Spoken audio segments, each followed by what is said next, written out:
Secretary সহ এই শ্রমিক দিবস দেশ থেকে শুরু করে দেশের আন্তর্জাতিক পর্যায়ে স্বীকৃতি লাভ করেছে। এই শ্রমিকদের ঘামে আজ বিশ্বের সকল যারা উচ্চ অবস্থায় অবস্থান করছেন, এই শ্রমিকদের ন্যায্য অধিকার থেকে তাদেরকে বঞ্চিত করেছেন। শ্রমিকদের 18 থেকে 20 ঘন্টা পরিশ্রম করত, সেই পরিশ্রমের বিনিময়ে তাদেরকে যে ন্যায্য প্রাপ্য সেটা পেত না।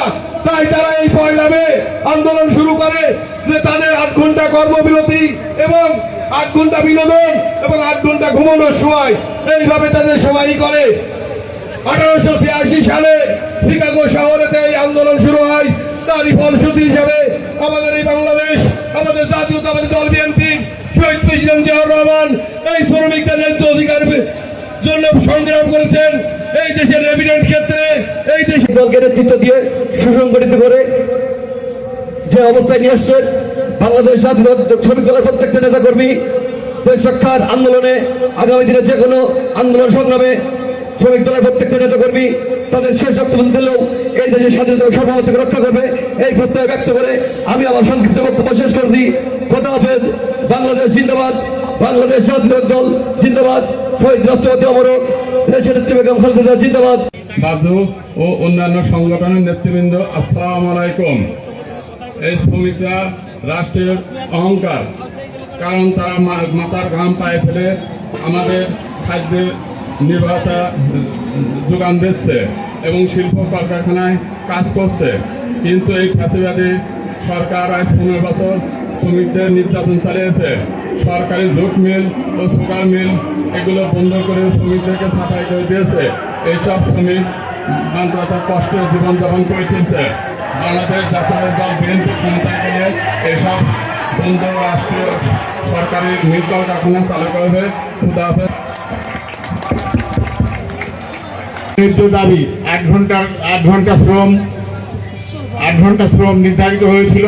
তার আগে 17 ঘন্টা 18 ঘন্টা করে শ্রমিকদের কাজ করা লাগতো বাধ্যতামূলক, এবং তাদের সম্মানই দিত, তাদের ভাতা দিত যত খুবই কম। এর বিরুদ্ধে আন্দোলন করে 1886 সালে বহু রক্তের বিনিময়ে, অনেক রক্তের বিনিময়ে এই প্রতিষ্ঠিত হয় এই 1 মে 1904 সাল থেকে এই 1 মে সারা বিশ্বে আলোচিত।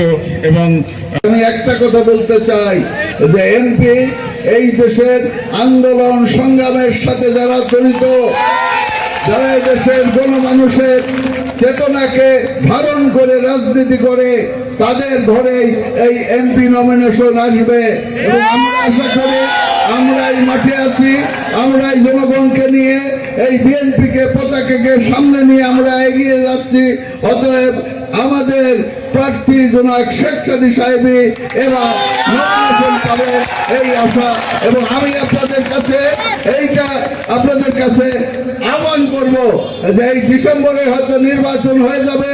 এই ডিসেম্বরের নির্বাচন যাতে আমাদের ধানের শীষ প্রতীক, আমাদের মনোনীত প্রার্থী আমাদের শেখ সাদী সাহেব এই প্রার্থী হয়ে এসে এই বিজয় অর্জন করতে পারি।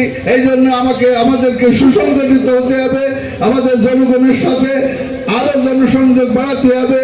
সমস্ত জনগণকে, বিএনপি জনগণকে আমাদের পতাকা তলে একত্রিত করে একটি দুর্বার গণ আন্দোলন তৈরি করে এই আমাদের প্রার্থীর বাইরে কেউ মাঠে থাকতে পারবে না এই আহ্বান রেখে আগামী দিনে সবাই প্রস্তুত থাকবেন, প্রস্তুত আসেন এই আশা রেখে আমার বাংলাদেশ জিন্দাবাদ, তারেক রহমান জিন্দাবাদ, শহীদ প্রেসিডেন্ট জিন্দাবাদ,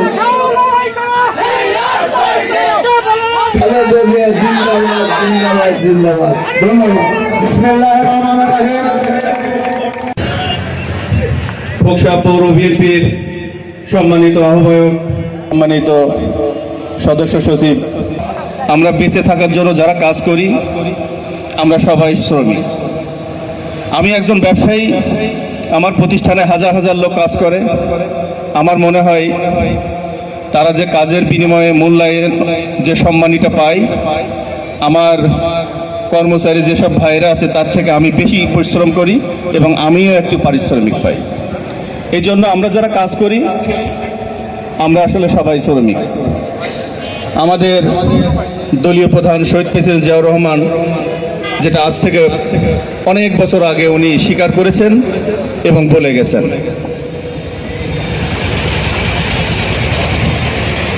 আমাদের প্রধান বক্তা শ্রমিক দিবসের উপরে উনি সুন্দর একটি তথ্য উপাত্ত আপনাদেরকে দিয়েছে। আসলে এই পৃথিবীতে যত কিছু উন্নয়ন হয়েছে এই শ্রমিক ভাইদের দ্বারাই উন্নয়ন হয়েছে।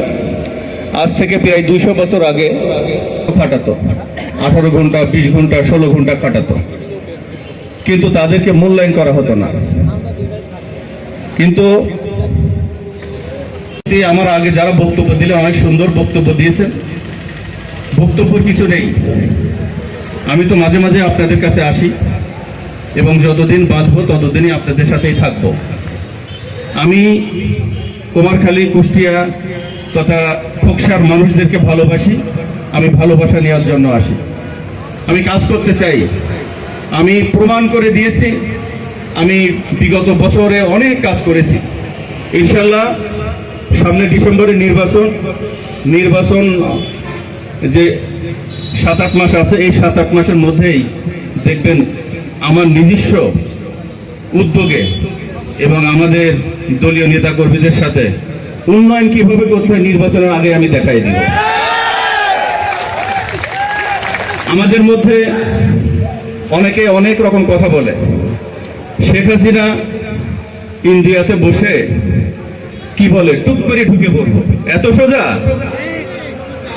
এই দল আগামী 20-30 বছরে দেশে স্থান পাবে না, যে অকামটা করেছে। আবার আমাদের মধ্যে অনেকে আছে ঘরে বসে বলে দেয় গ্রিন সিগন্যাল পেয়ে গেছি, এত সোজা? গ্রিন সিগন্যাল তো খোকসা রেল স্টেশনেও পড়ে, অনেকদিন চলে যায়, অনেকদিন দাঁড়ায় যায়। তো গ্রিন সিগন্যাল কিভাবে পড়বে আপনারা অচিরেই দেখতে পাবেন। আপনাদের কাছে একটি অনুরোধ, আপনারা আলাউদ্দিন খানের নেতৃত্বে সুসংগঠিত থাকবেন। কুষ্টিয়া জেলার মধ্যে বিএনপির ঘাঁটি নামে পরিচিত এই খোকসা। এই খোকসাতে কোনো চামচামি, কোনো পেশি শক্তি, কোনো দালালির স্থান হবে না। খোকসার মাটিতে আওয়ামী লীগের পেতাত্তাদের কোনো স্থান হবে না। খোকসার মাটি হবে বিএনপির ঘাঁটি। আমরা সবাই কাঁধে কাঁধ মিলিয়ে সুন্দর মতো এগিয়ে যাব। ইনশাল্লাহ আপনাদের সাথে আবার দেখা হবে। আমার জন্য দোয়া করবেন। আজকের এই আলোচনা সভার প্রধান অতিথি তিনি, যার নাম খোকসা কুমারখালী আলোড়ন সৃষ্টি হয়ে গেছে, সেই নেতা কুষ্টিয়া জেলা বিএনপির যুগ্ম আহ্বায়ক শেখ সাদি ভাই।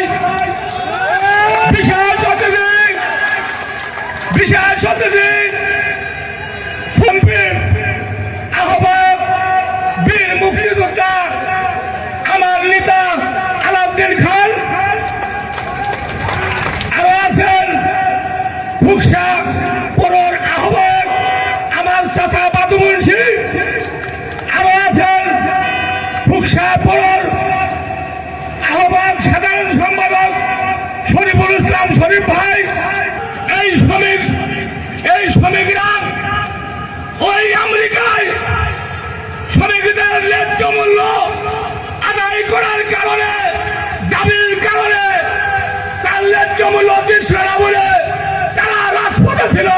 তাই সেখানে অনেক শ্রমিক মারা গেছিল। তারপরেই এই আন্দোলন শুরু হয়। তাই আমি মনে করি যে সমস্ত শ্রমিক ভাইরা আছেন, শ্রমিক মারা ভাই ভাই, শ্রমিকরা কোনোদিন ভাই ছাড়া অন্য কিছু ভাবে না। তাই যে সমস্ত শ্রমিক ভাইরা আছেন, আমরা জাতীয়তাবাদী শ্রমিক দল, তাই দলের যে সমস্ত কর্মসূচি আসবে, যে সমস্ত নীতি আদর্শ আপনাদের নিয়ে সেই দলের কর্মসূচি পালন করবেন। এবং আমরা আরেকটা কথা বলতে চাই, অন্তর্বর্তী সরকার অধীনে এটা চলে না। এটা নির্বাচন এই সরকার দরকার, সেই সরকার বিএনপির হবে। আমি আর একটা কথা আপনাদের স্মরণ করা দিই, আমার ভ্যান শ্রমিক ভাইরাতেরা কথা বলেছেন যে আমাদের কাছ থেকে চাঁদা নেওয়ার পায়তারা করতেছে রোডে। আমার নেতার সাথে আমার কথা হয়েছে, ওই শ্রমিকরা যে সমস্ত ভ্যান শ্রমিক আছে তাদের কাছ থেকে আর চাঁদা নেওয়ার কোনো সুযোগ থাকবে না, এই রোডে কোনো সুযোগ থাকবে না। আপনারা বিএনপির যারা দায়িত্বশীল নেতা আছে, যারা খুকসার শ্রমিক দলের যারা নেতা আছে তাদের সাথে যোগাযোগ করবেন, এই রোড ক্লিয়ার পাবেন। যদি বাগরা যারা এখানে বিএনপির ভিতরে যারা হচ্ছে নাকি গ্রুপিং রাজনীতি করতেছে তাদের কাছে যদি ধর্ণা দেন তাহলে চাঁদা যদি উনারা নেয় আমাদের আসে যায় না। দলের যারা দায়িত্ব আছে তার কাছে থাকবেন, অবশ্যই সেটা সেই দায়িত্ব আমরা পালন করব। আমি আমার প্রধান অতিথি সাহেবের কাছে আমার একটা দাবি, শ্রমিকরা আসলে গরিব মানুষ, ইনারা খেটে খাওয়া মানুষ, দুর্বল মানুষ। বিশেষ অতিথি আমার নেতা আলাউদ্দিন খান আছেন। এই সরকারি যে সমস্ত অনুদান আছে সেইগুলো আমাদের শ্রমিকদের জন্য ছোট্ট হলে বড় একটা ভাগ আলাদাভাবে হবেন, যাতে শ্রমিকদের ভিতরে আমরা দিতে পারি, যাতে আন্দোলন সংগ্রামে ডাক দিলে আপনি পান এবং আমরাও ডাকলে যাতে পাই, সেই কাজটুকু করবেন। এবং থানায় যে অফিসার আছে তাদের মেসেজ দেবেন যে শ্রমিক যদি কোথাও বিপদে পড়ে, যদি শ্রমিক দলের কোনো নিধা যায় সেটা আপনি দেখবেন এবং টিওর সাহেবকে বলবেন। আমার প্রধান অতিথি সাহেবের কাছে আমার এইটাই দাবি। আমি আর একটা কথা বলতে চাই, শেখ হাসিনা সরকার আপনাদের বলেছিল কি ঘরে ঘরে চাকরি দেবো, 10 টাকা কেজি চাল খাওয়াবো, ফ্রি সাপ দেবো, পাইছেন? পান নাই। সন্ত্রাস থাকবে না, দুর্নীতি থাকবে না। দুর্নীতি ঘাটে হয়েছে, দুর্নীতি হাটে হয়েছে, দুর্নীতি থানায় হয়েছে, দুর্নীতি উপজেলায় হয়েছে, দুর্নীতি কোর্টে হয়েছে, দুর্নীতি ঢাকা হাইকোর্টে হয়েছে, দুর্নীতি ওই মহান সংসদে হয়েছে এবং দুর্নীতি শেখ হাসিনা করেছে এবং ওরা চেয়ার পর্যন্ত দুর্নীতি করেছে। তাই উনারা মনে করে না যেন উল্টো পাল্টা হিসাব তুলো করে না, বিএনপি ছাড়াই সারা বাংলাদেশে ভোট নাই। আর আজকের এই মিটিং যিনি আপনাদের একটা কথা, আমার একটা কথা বুঝে দেই, এই শ্রমিক দিবস এই খুব সাথে এইরকম বড় মাপে হয় নাই, এটা অনুদান এবং যে সরকার করেছে আপনাদের সেই নেতা শেখ সাদি ভাই, উনার ছোঁয়ায় আজকের এই মিটিং